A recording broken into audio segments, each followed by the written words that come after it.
Please stay tuned for important disclosure information at the conclusion of this episode. Hi, and welcome to The Long View.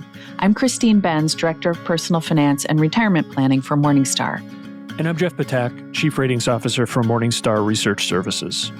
Our guest on the podcast today is Tiffany Aliche, also known as the Budgetnista.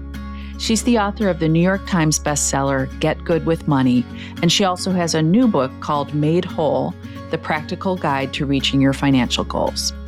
Through her Live Richer movement, she's helped more than 2 million women save, manage, and pay off hundreds of millions of dollars. Tiffany co-hosts the podcast Brown Ambition, and she's been a fixture in the media, including on The Today Show and Good Morning America. She was the first Black woman to appear solo on the cover of Money magazine. She received her bachelor's degree in business from Montclair State University and her master's degree in education from Seton Hall. Tiffany, welcome to The Long View. Thank you for having me.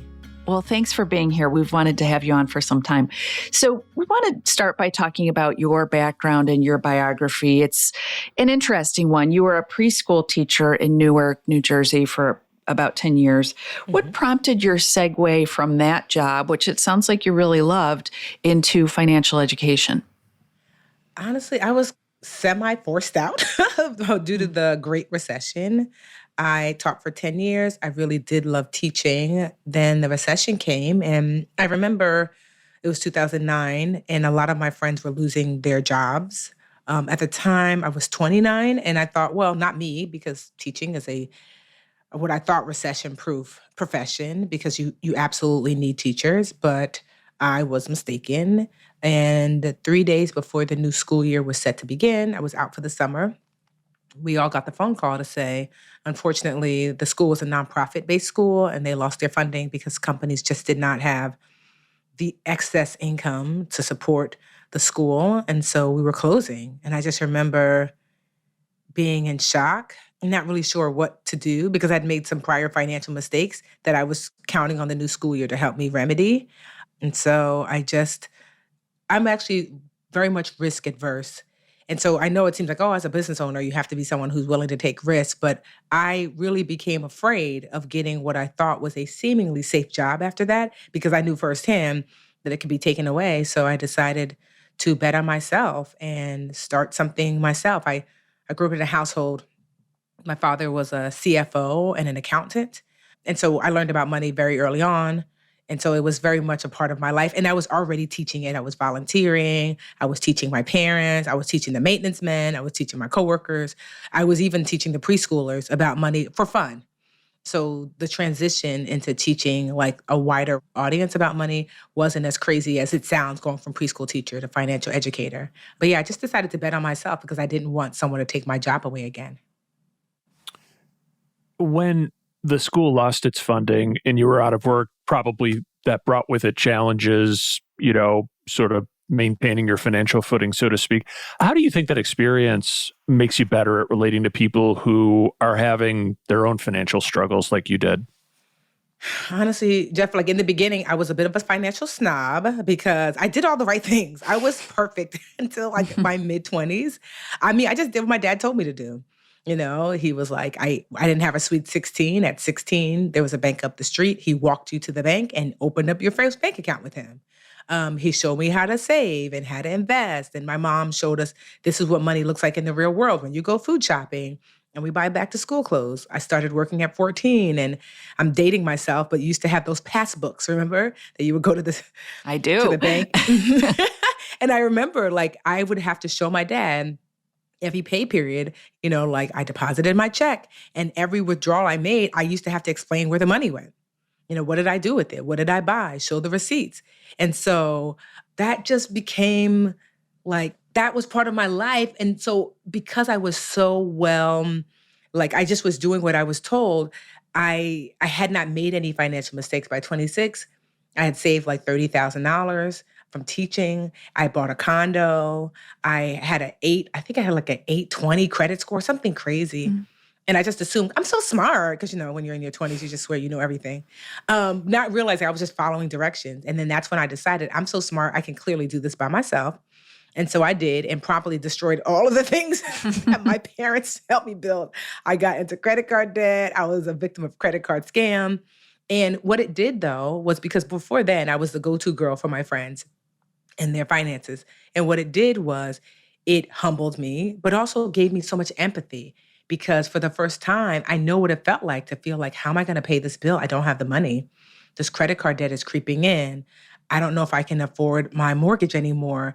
And so I'm grateful for those really rough times because had it not been for them, I learned to teach from a place of not just this is what I know, but this is what I felt. And this is what actually helped. And so, yeah, it made me a better teacher, more empathetic, and just like someone who is better aligned with the people I'm actually serving. So, yeah, I'm just grateful.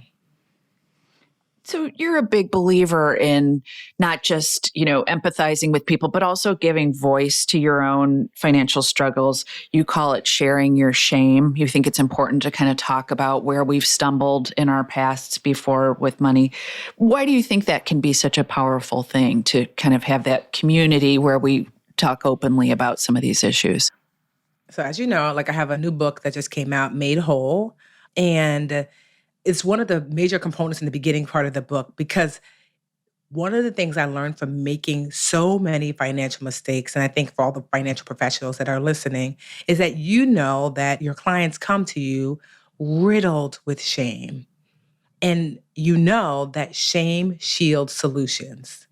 It is very hard to open that bank account, start paying down debt, start budgeting if you can't even open up the envelopes that are coming in the mail, the pink and the red ones to say you're late or you're behind.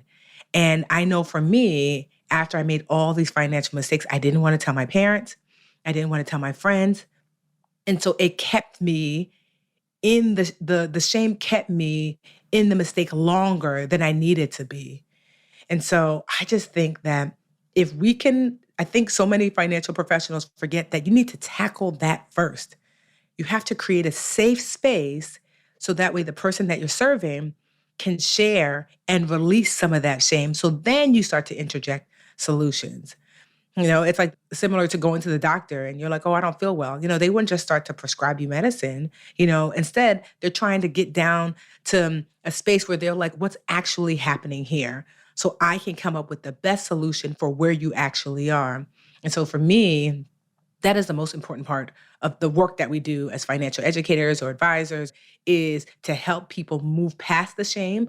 Because if you can do that, the solutions, not only will they take, they will stick. Because I've had people make similar mistakes again, and that's okay. But because they're no longer ashamed, they go right into the solution. I call it, I want to be a paper towel person. My mom taught me that. So I'm one of 5 girls, and we had quite the rowdy house growing up. And my dad is like a strict disciplinarian. Do what I say, this is what I do, that's too much noise, that's my dad. So as a kid, now that I'm older, I understand because I'm like, oh, 5 kids. I don't even know how they did it. But as a kid, my dad was the type, if I spilled something, he'd be like, oh my goodness, Tiffany, you have to be more careful because I was a clumsy one. You're always running. Slow down, be mindful, drink your juice in the kitchen. That was my dad. And then he would hand you a paper towel after doing all that fussing. But my mom was the opposite. If I spilled something, she would just hand me a paper towel. And I learned from that in the end, you just end up getting a paper towel anyway. Can we skip the fuss? So I try my best to do that for myself. Let's skip over oh, Tiffany, you made this mistake again. Why can't you understand? Why are we here? And let's just get straight to the paper towel, get straight to the solution. And so I encourage everyone to encourage the people they work with to be paper towel people. How do you get people to open up? Are there icebreaker questions of certain kinds that you use to get them to open up about sort of problem spots in their finances, sort of things that they're ashamed of, so to speak? Absolutely. So this is something I pulled from being a preschool teacher. Because really you're just like a surrogate mom during the day. And you have to create an environment of non-judgment, of kindness. And if you feel comfortable sharing some of your mistakes, I actually understand because when I was XYZ age or my daughter also went through Like sharing something of your own journey, whatever you feel comfortable with, makes people realize that they are not alone, because that's really what people are struggling with. They think that they are alone in the mistakes that they've made. And if you can share with them, even if it's not your stuff, you might say, 10 years ago, I had a client that filed for bankruptcy, that XYZ, and now they're flourishing. And so offering up something to let people know that they are not alone in their journey is one of the best things that you can do. And so for me, I like to share my financial journey and the mistakes that I've made. And it makes people say, I remember I had one woman who I was working with. She was like, well, I'm not as bad as that. I'm like, look, don't turn the judgment table on me. But that really helps, because then people relax and they realize, because one, I don't jump right into, let's do our spreadsheets. No, one of my opening questions that I ask is, tell me your story. How did we get here? To allow people, because people want to get it off their chest, like, how do we get here? Just tell me your story. Because I know they're going to tell me the financial things, but also there's other things, because my teacher ear is listening for the things not said. Like, you might come to me and you're like, my husband is overspending.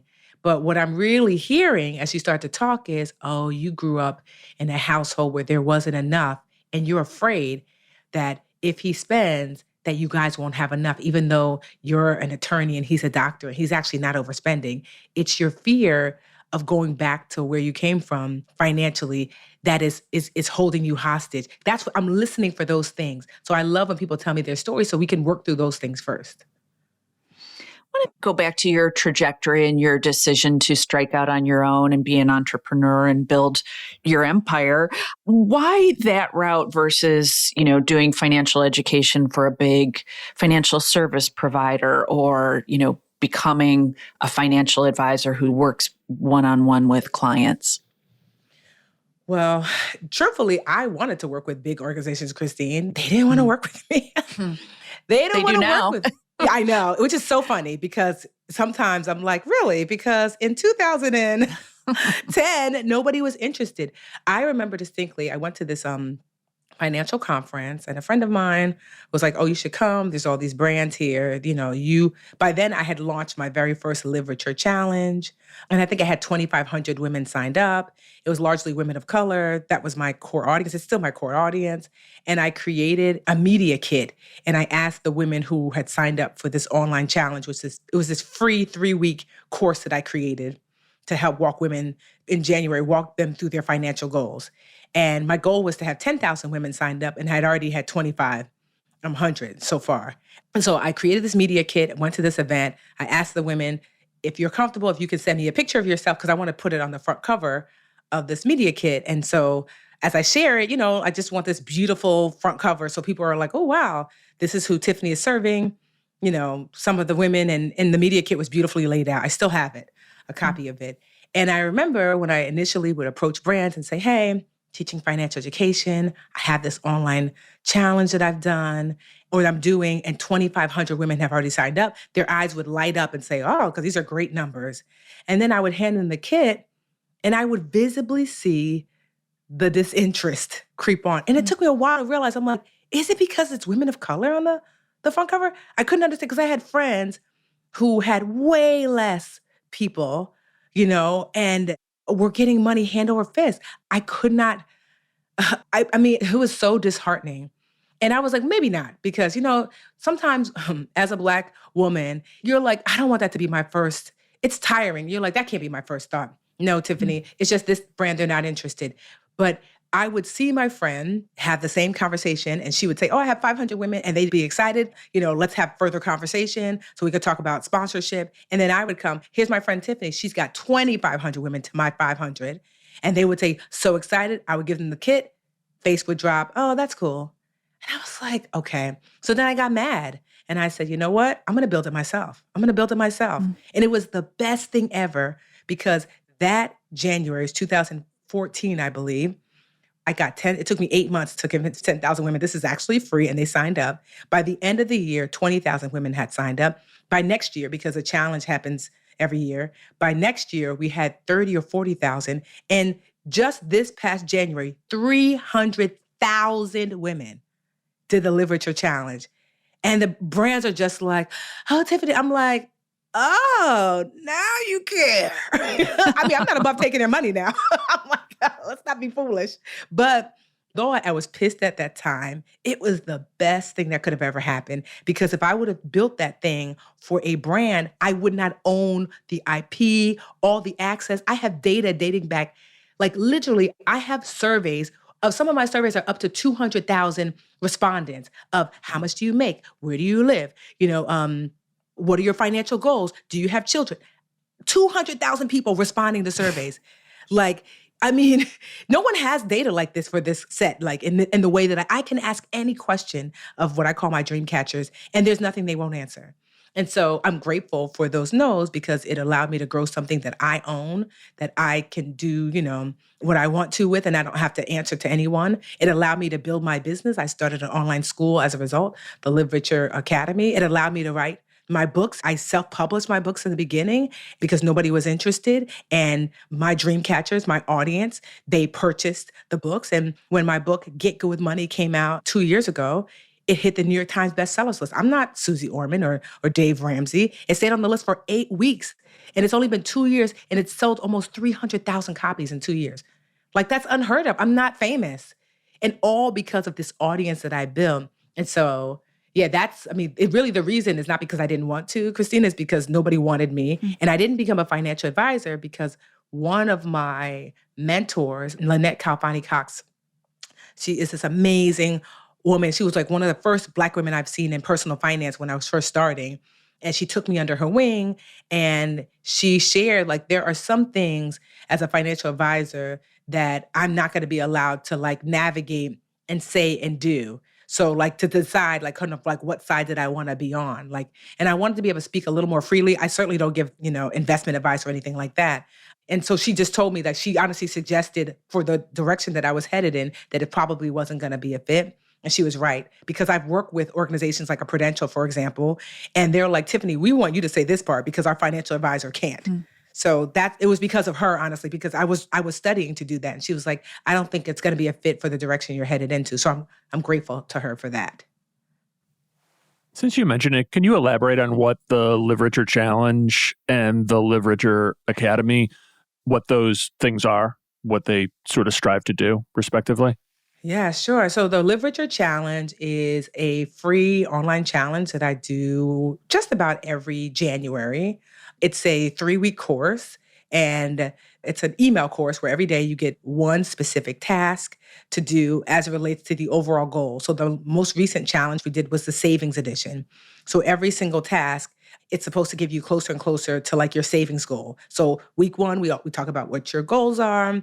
You help to identify those goals, and then you start to work toward, throughout the challenge, saving and setting aside, reducing your expenses, calling your company. So every day I give you like a little bit of homework to do those goals. But what's really important is that we have an online community that does the challenge alongside you. So you're literally doing it alongside hundreds of thousands of other women. So you're never alone. And so we get to chat daily and navigate. And so the live version happens every January. And then it's automated. So anybody can go to, for example, livericherchallenge.com and sign up and just do it on their own or with their friend or whoever. But just know every January we do, like this upcoming January 2024, we're going to be doing the credit edition. So all things credit.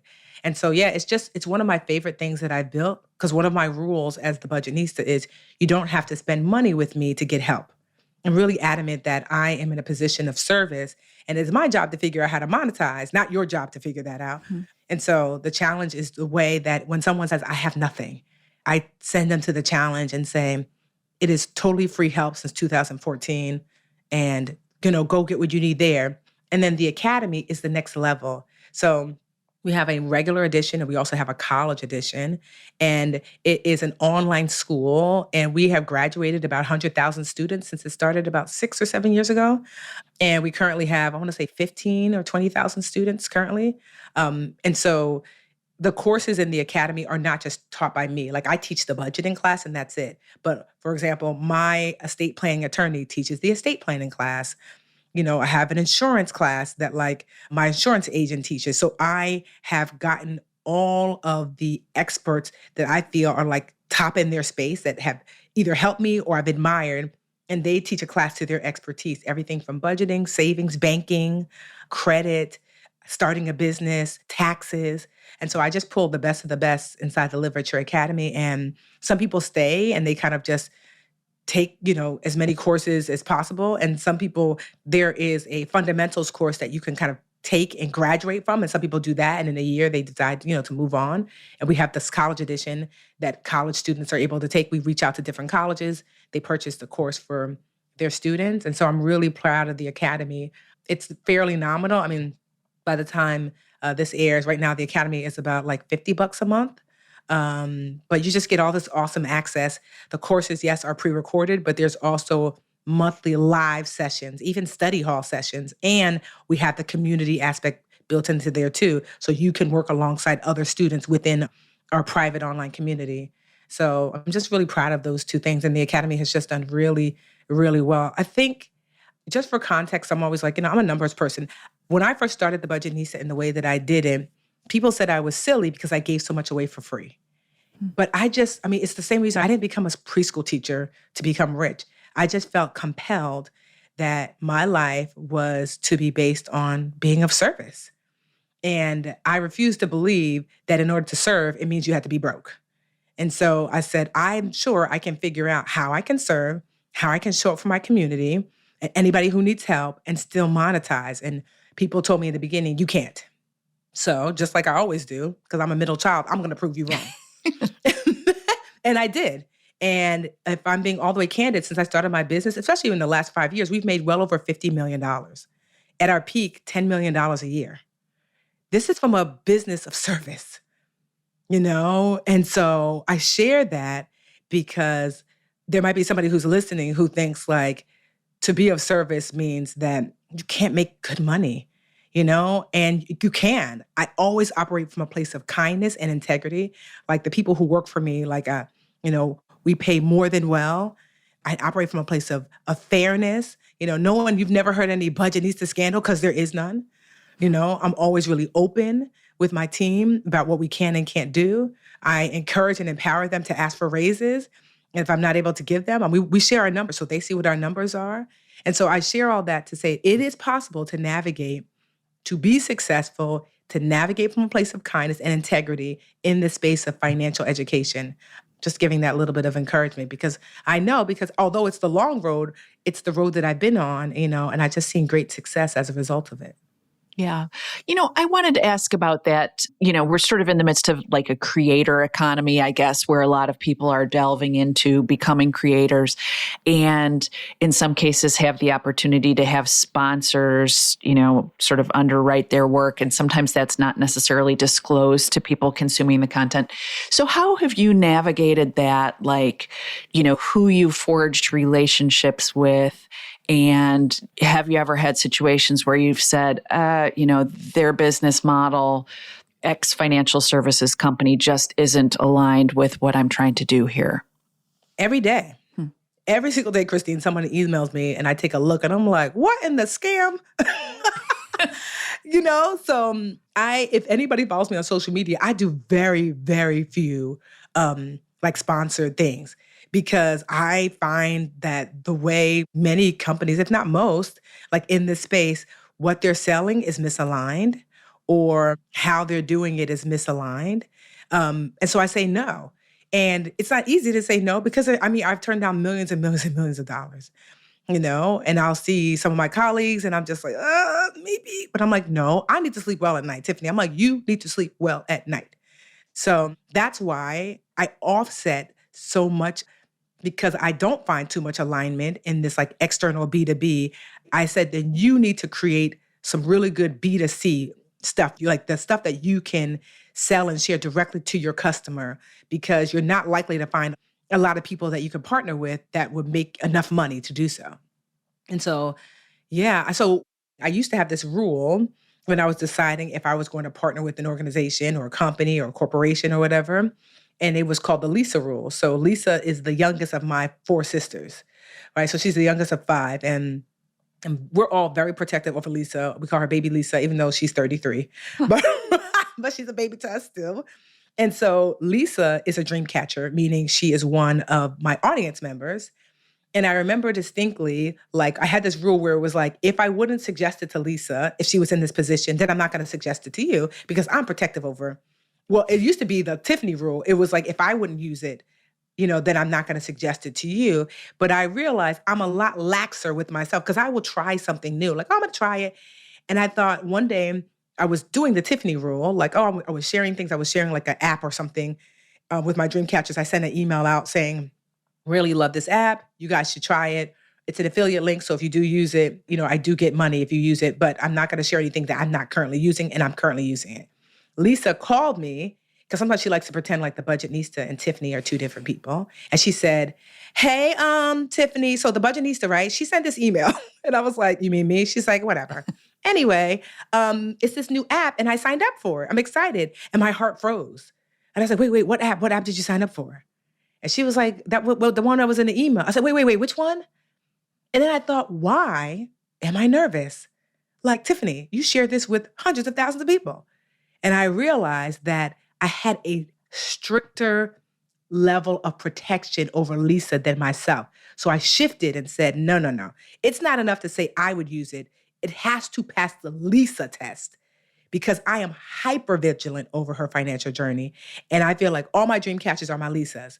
And so it changed. So there are things that I use and people will ask me and I'll say, nope, because I would not have my sister use this if she was in your position. I don't feel comfortable. And so that is the way I vet. Like, so for example, you will never see me sell credit cards. I don't think credit cards are the devil. I don't think they're the worst, but they can certainly be a gateway drug. The only cards that you might see me suggest is a secured card. And I will certainly teach you how best to use credit cards if you have them, but you will never see me say, and get this whatever rewards card. Like I said, I'm not anti-credit card. I have credit cards myself. I love my points, but I am not here to push credit cards on anyone else because to me, it does not pass the Lisa rule. Like if we're talking about security cards to build, or if you're a business, then yes, I'm going to say, here's my favorite business card because that's different. But as an individual, I might share a company that has credit cards as one of their services because they have like a savings account that I really like, or some sort of like debt pay down program. But to actually say this credit card right here, go and get it, individual person, I'm not going to say that. Instead, I'm going to say, if you have credit cards, here's how best to use them. So that's one of my Lisa rules because I have seen that it's a gateway. And I don't want to be the person that says you got that credit card and now you're using it wildly. And, it was a gateway to like, bad financial decision making. So that's just one of the things that like, I remember a company tricked me once and I literally was in tears because I was supposed to be talking about some savings account or whatever. And they slipped into the contract that it was also going to promote their new credit card. And I called them because I distinctly said online, hey, no problem sharing the savings account, but I don't promote credit cards. Like, I'm not anti-credit card. If you want me to talk about credit card education as a whole, got you. But I will not say get the specific card. But they edited the contract and put that in there. And I didn't read it a second time. And so when it came, they were like, oh, we need you to say this line about go get this credit card. I was like in tears. And I was like, wait, no, we discussed that. And they're like, oh, it's in the contract. And I was like, why would you do that? Like I just remember thinking, I told them, I said, okay, you gonna need me before I need you. And I'll never, ever work with you again. And I will never suggest any of the tools or resources because what kind of person does this? And so I had to say that one line. I said it quickly. It was because it was in my contract and I didn't want to be sued. And I never have. They have reached out to me time and time again because they want access to my ever-growing loyal audience. And I'm like, kick rocks. Because no, like, you don't operate from a place of integrity. So that's a long way of saying that, like, I have to sleep well at night, And so integrity above all else, it is possible to navigate from that space. You don't have to trick people to make money. I think that the two things are not mutually exclusive. A key concept that you've used to infuse your books, including your latest workbook, Made Whole, is the idea of what you call financial wholeness. Yes. What do you mean by that, financial wholeness? So Made Whole it's a Get Good Money workbook. It's Made Whole, the practical guide to reaching your financial goals. So the teacher in me, when I was writing Made Whole, thought, you know what? I don't like to teach to the fringe. So teachers are taught that basically 80% of your class are like smart kids, average intelligence, smart. 10%, there might be gifted and 10% might have some challenges learning. And so what I see a lot, especially in the financial space now, is everyone is teaching people how to get rich. Like, oh, I'm going to teach you how to be a millionaire. I'm going to teach you how to be rich.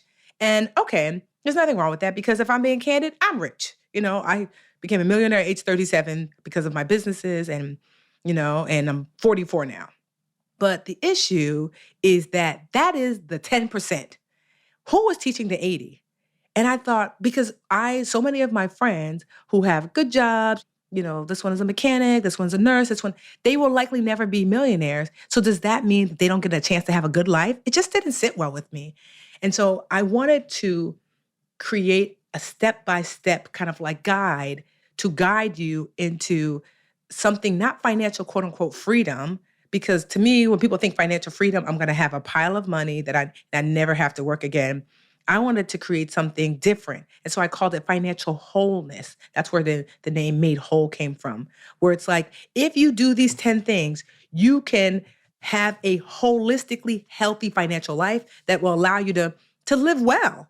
And so that's what financial wholeness is when these 10 components of your financial life help you to live well. And so that's your budget, that's savings, that's managing your debt, that's managing your credit responsibly, that's learning to earn, that's investing for both retirement and wealth, that is managing your insurance, increasing your net worth, your financial professionals, that's a critical component, like who are your financial professionals, like including financial advisors, et cetera. And lastly, that's estate planning.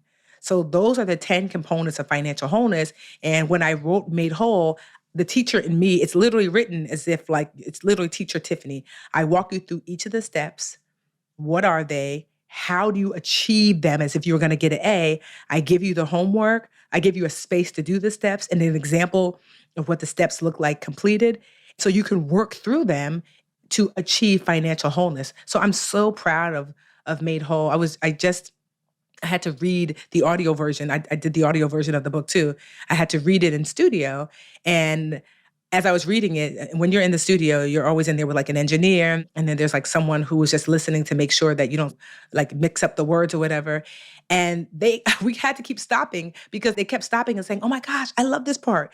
So, and asking about their own personal finances as it related to that part of the book. And I love that because it meant that it was connecting with the people who were just in the room, who were professionally there just to help me record the audio version. And so, yeah, I'm just excited that it's recently launched and it is available. It is a tool that you can have with you. When people say, what do I do with my money? How can I be okay if I'm not going to be a millionaire like one day? And Made Whole is a step-by-step guide to teach you how to do so. Well, that's awesome. Congratulations. I wanted to ask, you just referenced that there's a section in the book about how to find financial helpers, financial advisors. I feel like that's a huge stumbling block for people because they don't know what they're looking for. Yes. And it's a little bit of a wild west in terms of financial advice. So how do you urge people to proceed? So in Made Whole, one of the things, because this is what I did, I'm like the financial advisor's like, worst nightmare, maybe best client. Well, I don't know. I guess Anjali, my financial advisor, would have to tell you. But because I'm like although I'm not a certified financial, planner, but it's like the doctor who was like, I'm not sick. So I interviewed 20 financial advisors to find my perfect match.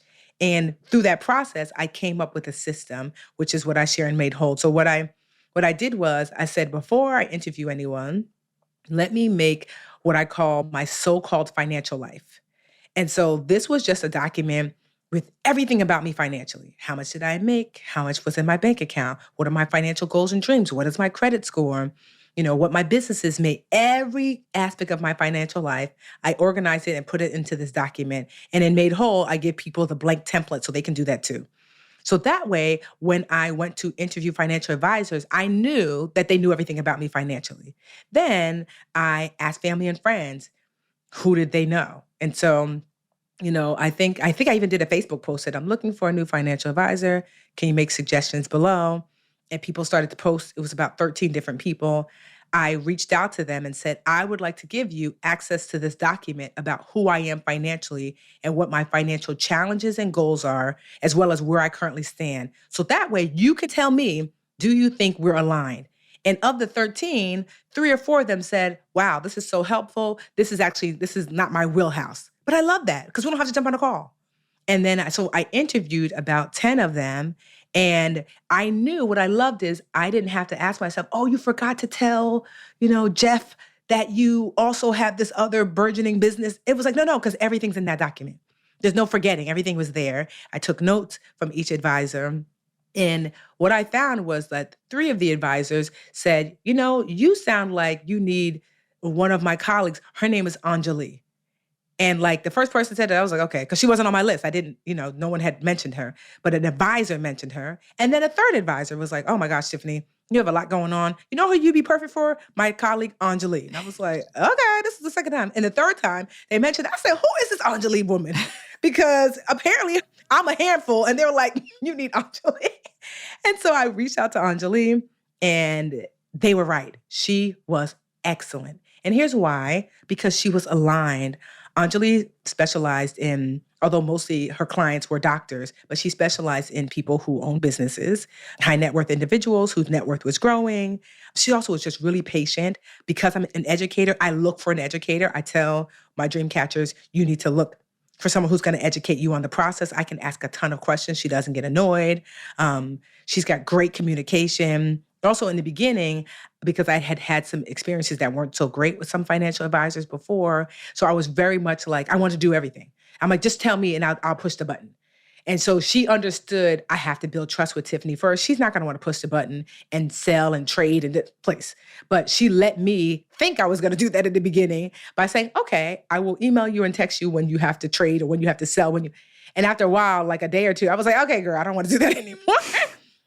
And so, but she was absolutely amazing. And it's been 3, maybe 4 years working with Aliche. And because I knew how to make money and I knew how to save and manage it, but I had never, my parents were immigrants from Nigeria, although, like I said, my dad was a CFO, but it was a small nonprofit. My mom's a nurse. So we didn't grow up, especially when we were little, we didn't grow up with a ton of money. No one in my family has had this kind of money before. And I didn't know what to do. Like, I was like, all I'm doing is saving and making money. And like, I'm in the market a little bit, but I don't know what to do at this level of wealth. And so Aliche just helped so much. I don't know. I'm not going to lie. I wasn't like pro because of my experiences before, financial advisor before.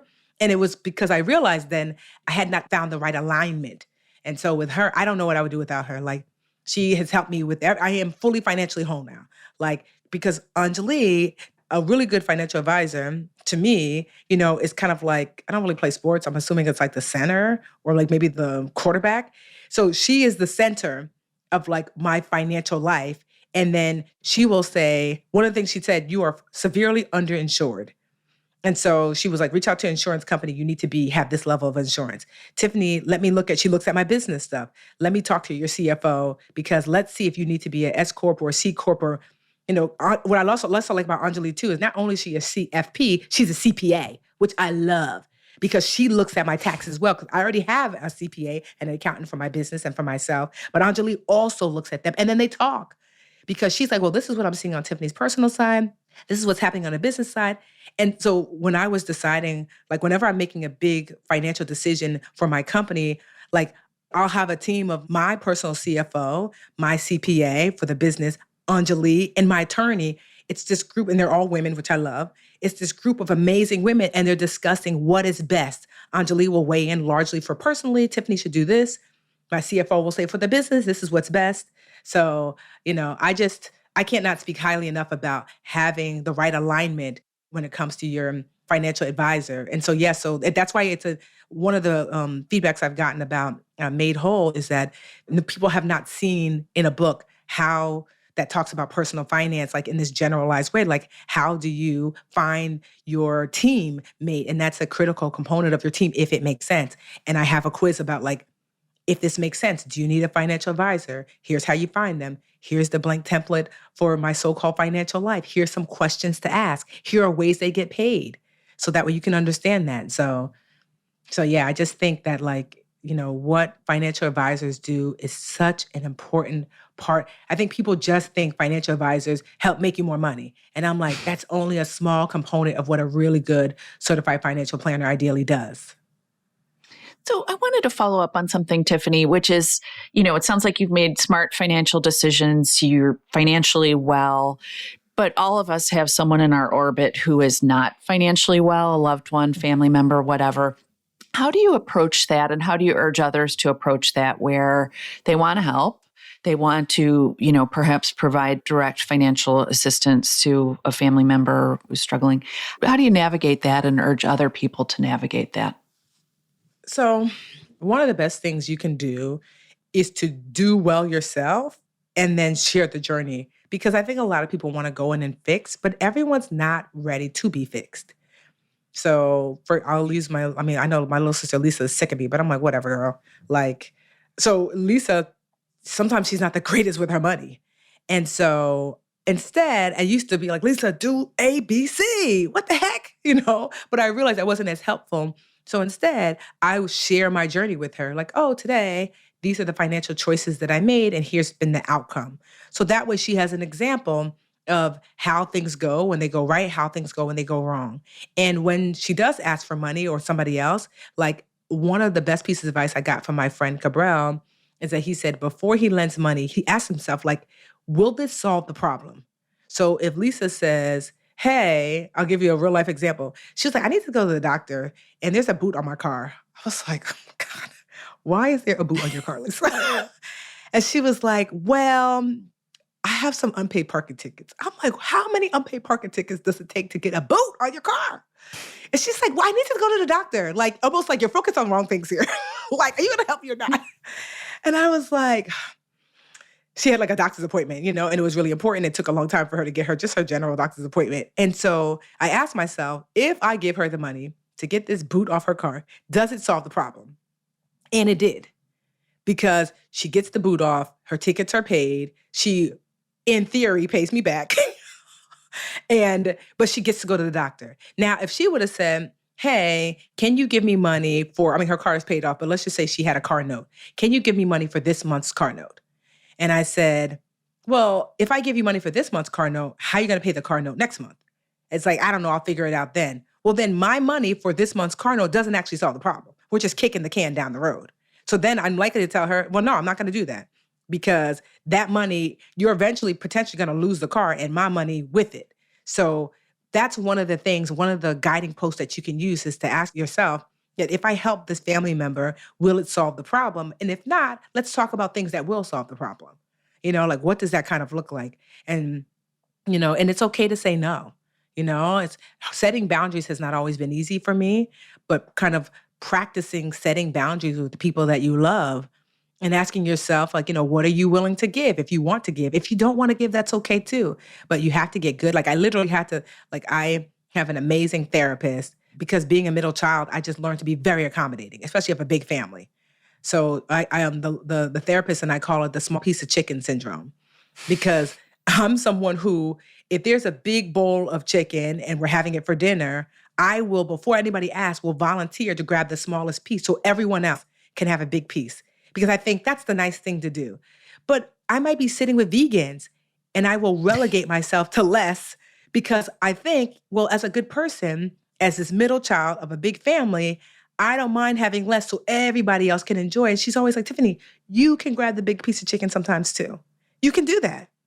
And so that's something that I had to learn to set boundaries in a way that says, I don't have to give away everything for people to love me or for people to want to be around me. I am not responsible for everyone's whole entire life. That certainly if I care and love people, I can help them find solutions, but the solution doesn't have to be, it's me always giving money. And so I just keep those things in mind that I could take the big piece of chicken. Will this actually solve the problem? How can I be a living example of the thing? And what are other ways outside of giving money can I help? Speaking of setting boundaries, do you think traditional budgets and expense tracking work, or should people set a savings target and not spend so much time tracking the specifics of their spending? Well, I think there's kind of a mix. Honestly, when I was I call it broke, because there's broke and there's broke. Broke is when you're like, oh my gosh, I make $1,000 a month and I spend $1,000. Broke is I make $1,000 a month and I spend $2,000. So when I was broke, I tracked every cent because we don't have anything to spare. I don't have a nickel to spare. So I think it's helpful if you are really having a really hard financial time to track everything, because quite honestly, if you're broke, meaning like you're in the negative, you need to know where every dollar goes. But if you're broke and above, I don't track it all now. Instead, I do general, like, okay, in general, here's how much money that I set aside for bills every month. I kind of like top up my bills account. I top up my spending account, and my savings account is already maxed out.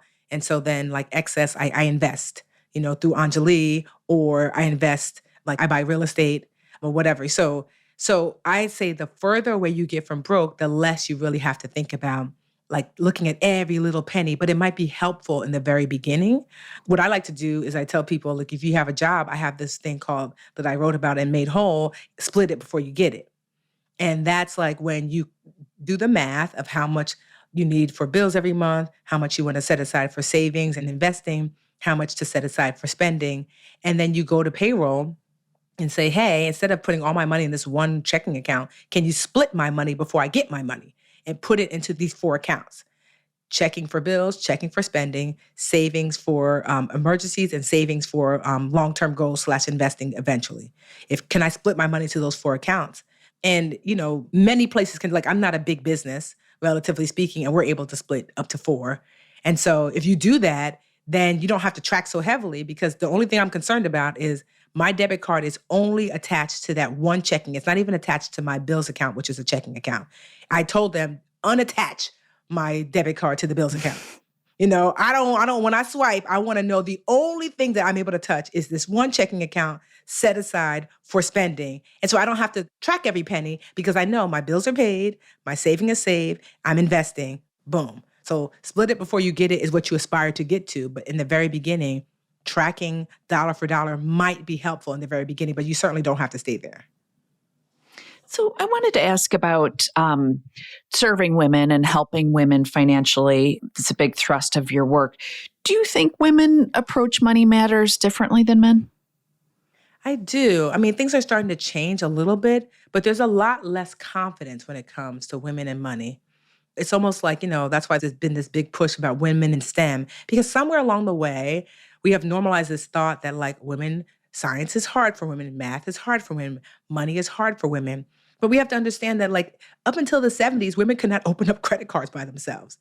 And so even my dad, as I wouldn't call him progressive. I mean, he's 80 something. So, but when growing up, the only reason why he taught my sisters and I about money is because we didn't have a brother. Literally, he was like, because clearly after 5 girls, you could tell he was trying for a boy. So my mom was like, the shop is closed. And so after the 5th girl, Lisa came 4 years after, because we're all 2 years apart. And then my mom took a break and then tried one last time. And we just knew Lisa was going to be a boy. And then we had a girl. And so I remember him distinctly saying, this is something I was going to teach my son, but there are no sons. So I'm going to show you how to manage your money. Like, I remember him saying that. Like, I was like 9 or 10 years old, and we started to have weekly meetings. Every week we would have a family meeting about chores and homework and grades and things like that. And then we would talk about the family's finances, what we were working toward. We would go over terms. Sometimes he had a financial advisor back then, Gary or something like that. Sometimes he would come and sit with us and talk to us. I remember I had a paper route, and he was like, okay, we can start to open up an account for you. And so, yeah, I think that because women are just now getting like access to just even basic financial tools and resources. And so there's still a lot of like mindset that, your husband can take care of that. That's being undone. And women don't have as much confidence around their money decisions. And so, because at the end of the day, because men will ask me, well, how come, you teach this and you gear toward women? Are the money decisions different? Not really. A budget is a budget. Debt pay down is debt pay down, credit is credit. But with women, like I spent a lot of time building up the confidence about you are able to do this. You are capable of doing this. Certainly your husband might be great, or your partner, whoever, but you can do it as well. And so that's really the difference, is the confidence level, but that's shifting, which I'm really happy about and proud about. So you think it's shifting by generation? I think so, because honestly, this TikTok generation, you can't tell them anything that they don't like. I have a 16-year-old bonus daughter, my stepdaughter, and like you know, she's not lacking in confidence. So we talk about money, and I'll just tell her like, well, what about this? And you should do this. And so I pay her to do like social media for me, and well, I'll explain to her like, hey, I'm going to pay you, but just enough that you could put into a Roth IRA so she knows what that is, and we like, I don't know if we're at 6,500. That's what it is for the year, but that's what I pay her so she could put that directly. But I remember last year, I think it was 6,000. I was like, hey, Liz, Alyssa, that's her name. I'm like, hey, Liz, depositing money in your checking account, but Anjali is going to transfer it to your Roth IRA. Don't forget. She's like, okay. I said, Alyssa, don't forget, deposited that money.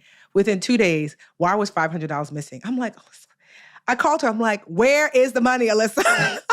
She was like, I was wondering where that money came from. I was like, and so she was like, don't worry. I'm going to transfer it back. I don't know where she put it, but she transferred it back and it went into her Roth IRA. And I told her, I'm not here to take your money. It's just your younger self setting aside for your older self. But when I talk to her about money, she's not intimidated by it. I think like TikTok and social media has normalized the talking about money. And so I just find that younger women are not nearly as fearful.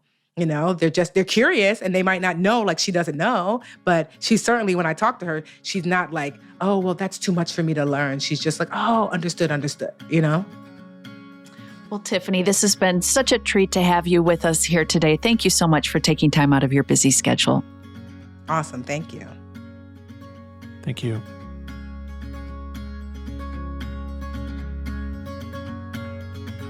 Thank you for joining us on The Long View. If you could, please take a moment to subscribe to and rate the podcast on Apple, Spotify, or wherever you get your podcasts. You can follow us on Twitter at Christine_Benz. And at SYouth1, which is SYOUTH and the number 1. George Cassidy is our engineer for the podcast, and Carrie Gretchick produces the show notes each week. Finally, we'd love to get your feedback. If you have a comment or a guest idea, please email us at thelongview@morningstar.com. Until next time, thanks for joining us. This recording is for informational purposes only and should not be considered investment advice. Opinions expressed are as of the date of recording. Such opinions are subject to change. The views and opinions of guests on this program are not necessarily those of Morningstar Inc. and its affiliates. While this guest may license or offer products and services of Morningstar and its affiliates, unless otherwise stated, he or she is not affiliated with Morningstar and its affiliates. Morningstar does not guarantee the accuracy or the completeness of the data presented herein. Jeff Patak is an employee of Morningstar Research Services, LLC.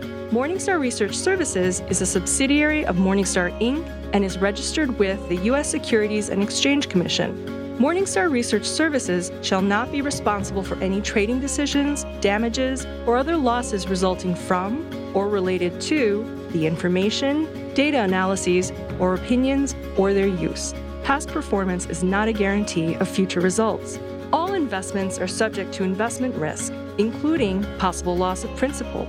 Individuals should seriously consider if an investment is suitable for them by referencing their own financial position, investment objectives, and risk profile before making any investment decision.